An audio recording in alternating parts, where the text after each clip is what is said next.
Hey everyone, welcome back to Poplar Preparedness. This is a midday update.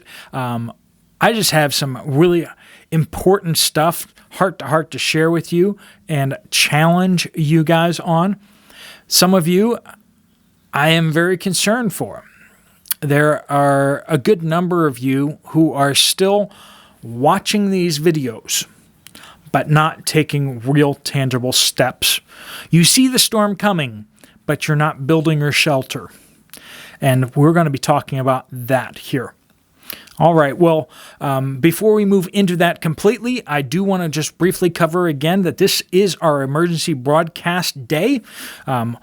This will be monthly if need be, to make sure that you guys are all connected with me through other means other than just this platform on YouTube. If you have not already, please go down in the description down below at the end of this video, or even now if you need to go over to Rumble or to Odyssey and to subscribe over there so that you can find me, bookmark me, whatever you need to do.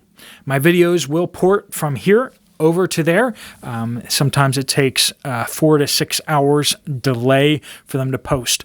There is a video up on Rumble that is not over here. So if you want to check that out, you can do that while you're over there. So let's get back to it. There are a good number of you who are not taking tangible steps.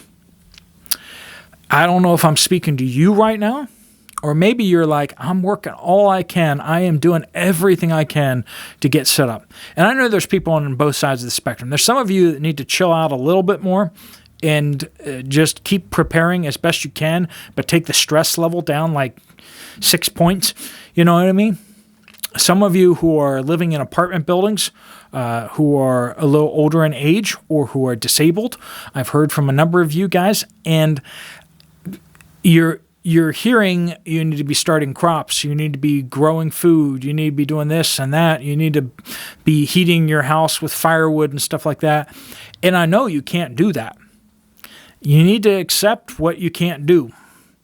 So if you're over on that end of the spectrum, do what you can and then leave the rest in the Lord's hands. That's my best advice for you, because the stress will kill you possibly before the disaster does, okay? That's a very real threat, and you need to be enjoying your life. This needs to not consume your life. Now, on the other end of the spectrum here, let's get back to kicking some butts, all right? I don't know if you have done absolutely nothing, if you haven't done anything really to prepare for the food shortages, the high inflation prices. Perhaps you just say that I can afford it. It's not a problem. Those prices are going to keep going up until you can't afford it. Please understand that price inflation keeps going up until people stop buying.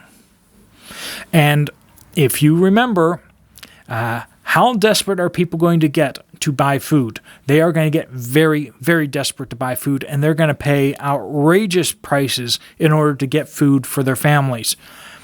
You're going to be competing against them. There's a lot of people around you that have a lot of paper money too, and they're going to be competing for that food.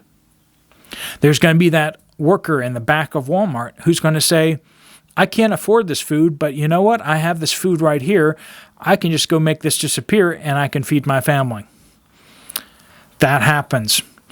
When food becomes super, super valuable as gold, well, then people start treating it like gold and start stealing it.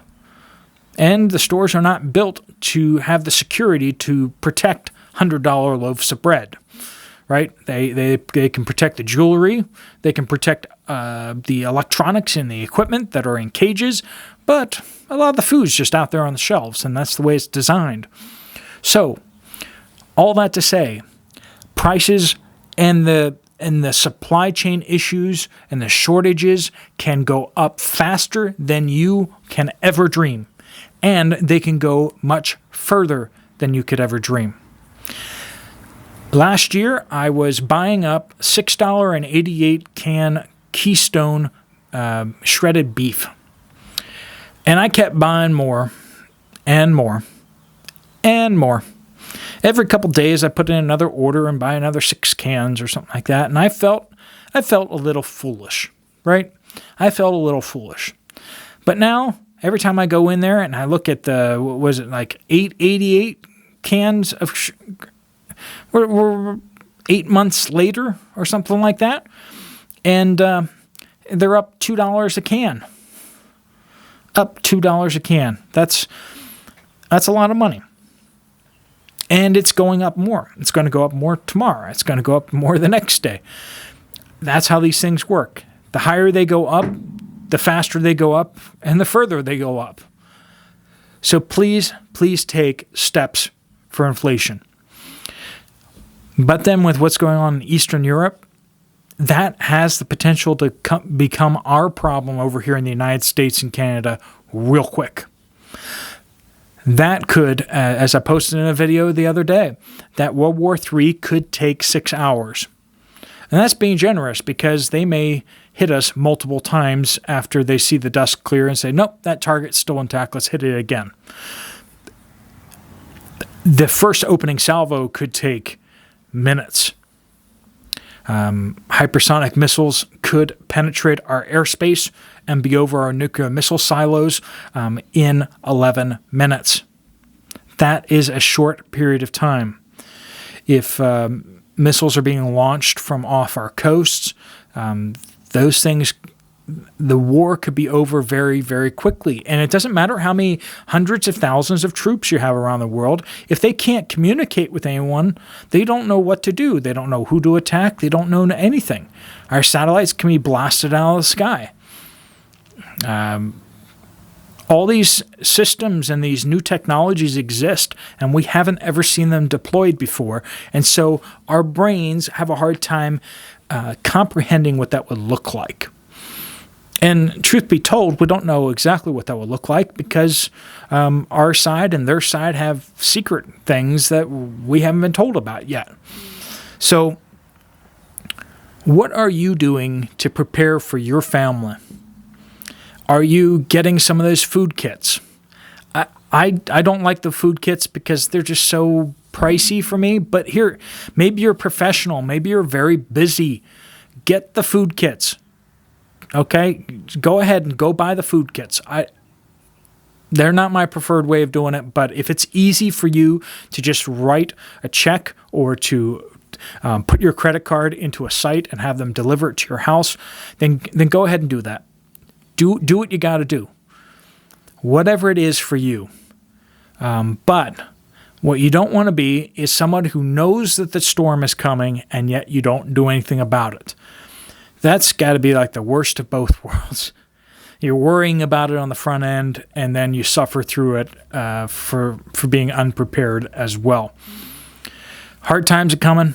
People like Glenn Beck are out there warning people and have been for years. A lot of other channels, Canadian Prepper, Southern Prepper 1, Bear Independent. Just go through the litany of people who have been warning you guys. Warning. They're not there to entertain. I'm not here to entertain you. I know. With this face, I may be very entertaining for you guys. You can just look at me and laugh, and it's great. I'm not saying you guys are mean or anything like that. I'm just saying I am not some politician or something like that you would take super seriously and wear my button-down suit and, everyone's slick and saying, wow, he's a really important guy. I'm in my garage attic, and you all know it, so that I can warn you guys that a storm is coming, and you need to prepare. People who are listening, people who are aware of what the Spirit is warning people, are hearing the warning. And I know some of you, I'm preaching to you, and you're the choir. You are preparing as hard as you can. Some of you have prepared a little bit, but are afraid to commit further. Whether it's resources or time, keep taking steps forward. Don't stop. Keep taking more steps forward. If you have enough for you and your family, stock a little extra for other people. Okay? That is consistently my refrain. Not just for you, but if you can, do it for other people as well. But that's the message. Take steps today. Get your communications in order. Make sure your food is in order. And everybody, please, please, please, please, please, make sure you have water. After the electricity goes out, if you know that electricity is out for a significant area, okay, use your cell phones right away. Those cell phone towers will be on backup generators. But if you're communicating out there and it's pretty widespread, then you need to start filling up water containers, because if power is out for a large area, your water is going to stop running at some point. That's the time to fill up the bath bob, or whatever it's called. It's like a liner that you put in your bathtub and you fill it up with water. If you have buckets or clean trash cans to fill up with water, do that. But just know what to do. Make sure you have enough water to drink, enough food to eat. If you need medications, make sure you have medications in case you show up at the store and there's no medications.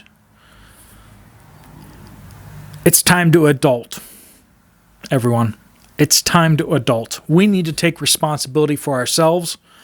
Walmart's not responsible for you. Target is not responsible for you. Albertsons or whatever it's called everywhere else, Kroger, all the different shopping centers, they're not responsible for you. You are responsible for you. You are responsible for your family. Make sure you have what you need. Store up in good times what may be needed in the bad times. That's all I have for you today. I will see you again 6 a.m. tomorrow Eastern Standard. Please do go down the description down below for the Odyssey and Rumble accounts and check those out and give a thumbs up or comment on those over there so we know that you found us over there. And please do subscribe over there so you can find me again. God bless you all. I'll see you again.